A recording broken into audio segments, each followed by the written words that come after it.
Hello everyone, I'm Joey Schweitzer. I'm here with Coach Miller. Welcome to the first ever Coaches Show. Now I'm here with the head coach of the Warhawk football team, Coach Miller. Joey? Great to sit down with you today. Absolutely. Now Coach, please give us a little bit about your background as a person, of what it took you to get here, whether it's career path or just any steps that took you to get to the position that you are today as the coach. Been here at Seminole for 6 years, been the head coach here. Prior to that, I was the head coach at Admiral Farragut for 8 years, and I spent 2 years as an assistant before that, and then 1 year as an assistant at CCC, so altogether it's, I guess, 17 years I've been doing this.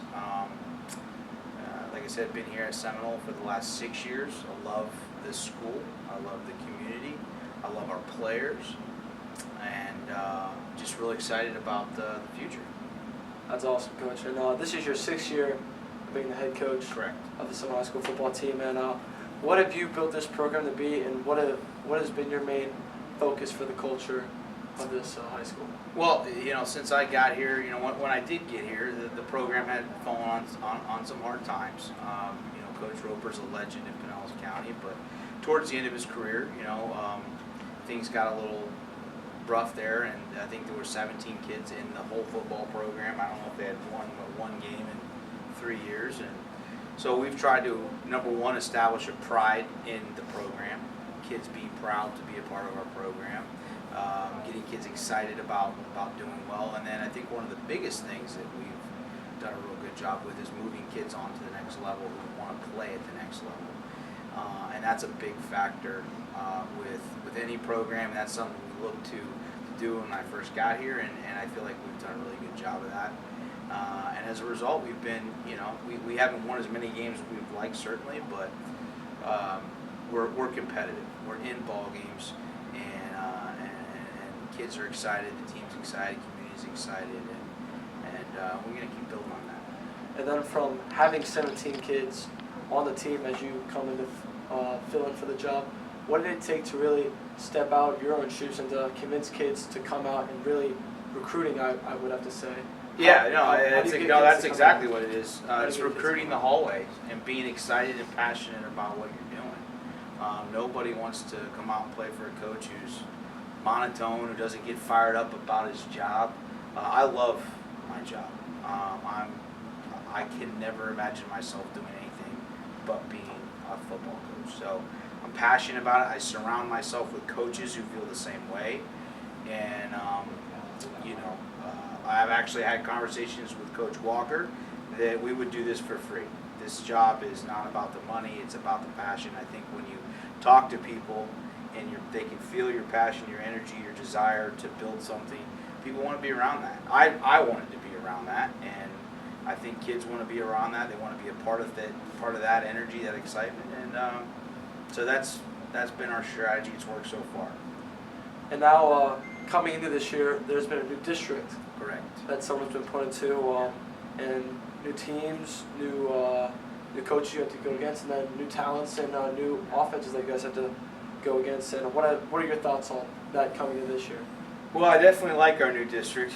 We're no longer playing Eastlake and St. Pete and Pinellas Park, who for the last decade have been pretty much powerhouses in our county. But with that comes new challenges. Now we're in with Largo and Clearwater, who are also good programs. But it is nice to see some different faces within our district. That's definitely going to be a good thing. And it also plays to our advantage. We're the only team in the Tampa Bay area that runs a triple option offense, which gives us an advantage. And now we're going to have new opponents who've never seen that. Whereas our opponents the last couple of years have seen that, have had film on that, have had the opportunity to prepare. So I think it's going to give us an advantage, but it'll also be nice to see some new faces than we have in the last 6 years. And now the two biggest teams for, I think, the school's purpose are rivals, Largo and Osceola. What does it mean to have them in the district? Just have not only the rival, but also that it's a whole nother added competition, that it's a district game. It's absolutely right. And I think the greatest thing about those games is there's no effort required to get your team motivated to play. They're going to be ready to play. There's no extra thing that I have to do to get guys fired up. they come locked and loaded, and then you're right. The fact that it is a district game raises the stakes even higher, which is a good thing. It's a good thing. It requires little effort on my part to get the guys ready. They're going to be ready, and to have not one but two major rivalries in the season, that's exciting. Yeah, that's what you do this for. And then coming into spring season, what is a day-to-day practice for spring differ from a regular season practice coming into like a Friday night game every week? Well, spring is mostly about teaching. We have a lot of players moving up from JV to varsity, and you have to take those kids and first evaluate them. In a varsity practice now, they're going against older kids, and then teach fundamentals. Got to have that, and then a lot of installation. I mean, the terminology. They've heard the terminology as in with the JV, but then really having that full installation with the varsity staff, with the varsity players, is a big difference. And so it's mostly a teaching period. I mean, you want to win the game, that's important, but that's not the most important thing. The most important thing is to get the offense installed, evaluate your players, find out where you really need to focus on in the summer, so that when the fall comes, you're ready to rock and roll. Because when it's in season, to answer the second part of your question, it's all about getting ready for a specific opponent. So you really don't have as much time to focus on drilling on the details on certain plays, in terms of technique and this. I mean, you got to get the game plan in. Everybody's got to understand what to do against that opponent. So those are the big differences. And then, like you said, installing the offense, it seems that with the loss of Coach Druzo for the time since spring has started, you guys have only been working on offense. And what has your emphasis been for really teaching everyone the offense? Not also returning, but for all of the new guys, like you were saying. Well, it is a struggle. Coach Druzo is the softball coach, so while he's in softball, we don't have him. And we don't have our other defensive coach, Coach Mann, because he works with him with softball. So it has been mostly offense and special teams.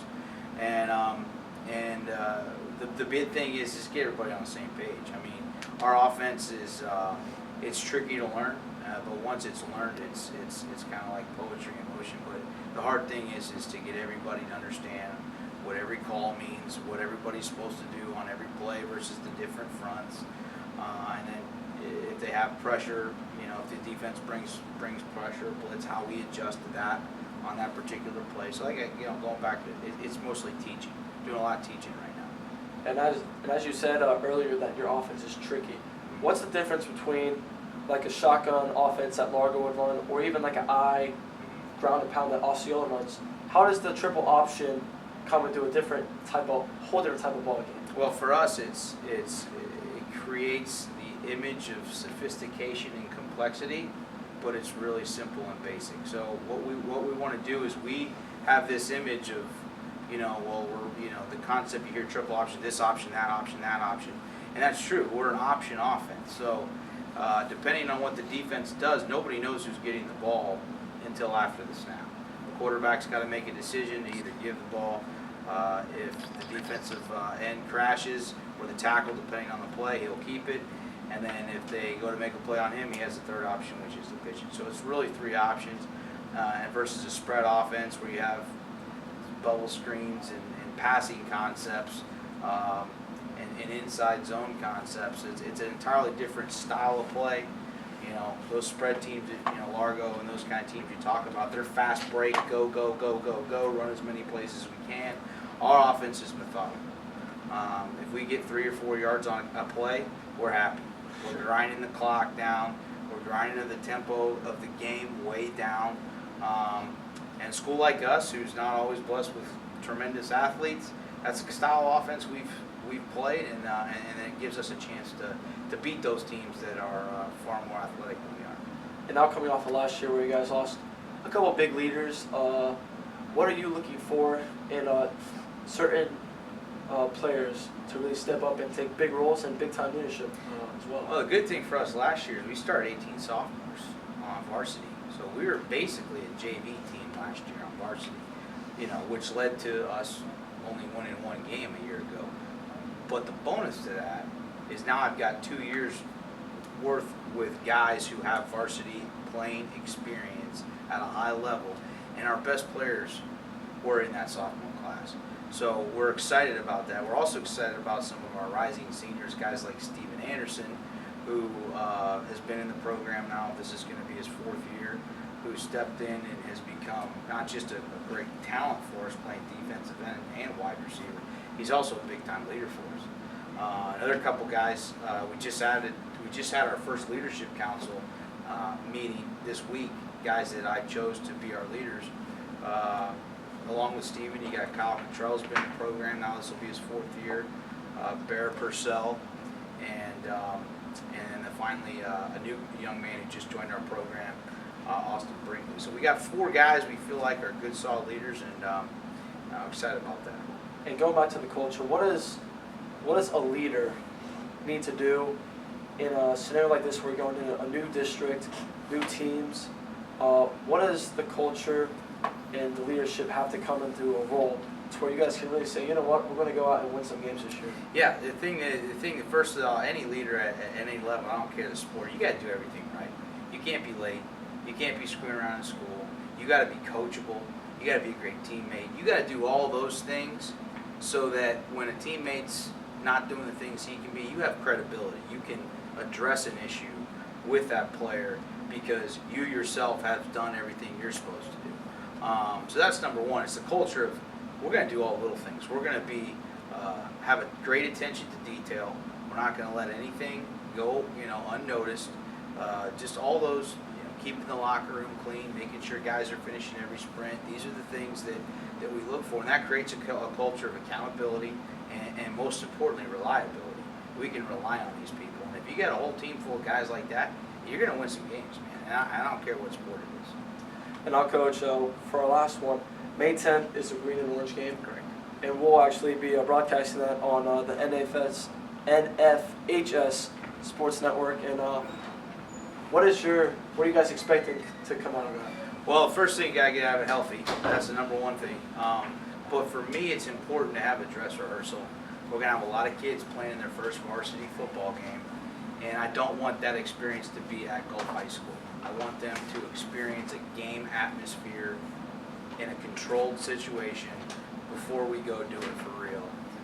So you want to get out healthy, and you want to be able to evaluate these guys. You want to see how they do when the bullets are flying for real, and see if they can handle themselves when, we got chains out, the clock's running, and we're keeping score. You got to see how they handle that pressure. That's important. And then obviously you take that information from that game, good or bad. You hopefully get it corrected if it needs to be corrected before we go do it for real the week after, the 17th.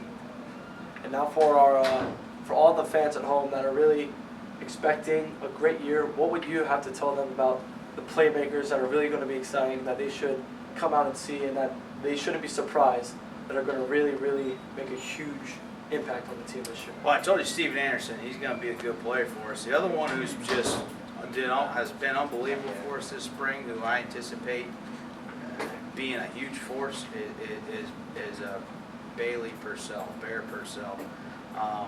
He is, I call him he's like a cracker jack, what do they call him? Jack of all trades. I don't know the terminology, but he'll play quarterback, he'll play running back, he'll play a receiver on the outside, he'll play in the slot, he plays corner, he returns kicks, he's our long snapper. This guy does everything, and he is all in. He's probably one of the most proud Warhawks I've ever met. He loves Seminole High School, but he's a hell of a football player. His kid's good. So expect him to be a force for us this year. The other one is Keelan Simpson. He was our leading rusher a year ago, and he was only a sophomore, and he is going to be a force this year offensively that we're real excited about. And again, on the other side of the ball, the kid that's been explosive to us that transferred from Northeast this year is Austin Brinkley, his other defensive end. With him and Steven Anderson playing defensive end for us, opposite ends of each other, we're going to have a real good defensive line. And those two are animals. And Brinkley and Steven together on that side of the ball, with Garrett Klein returning at quarterback. We also have two twins, Garrett and Connor Gurney, who are here with us, that are going to be good football players. They're both offensive and defensive players. They got a lot of young talent, so we're excited. All right. Thank you for your time, Coach. Absolutely.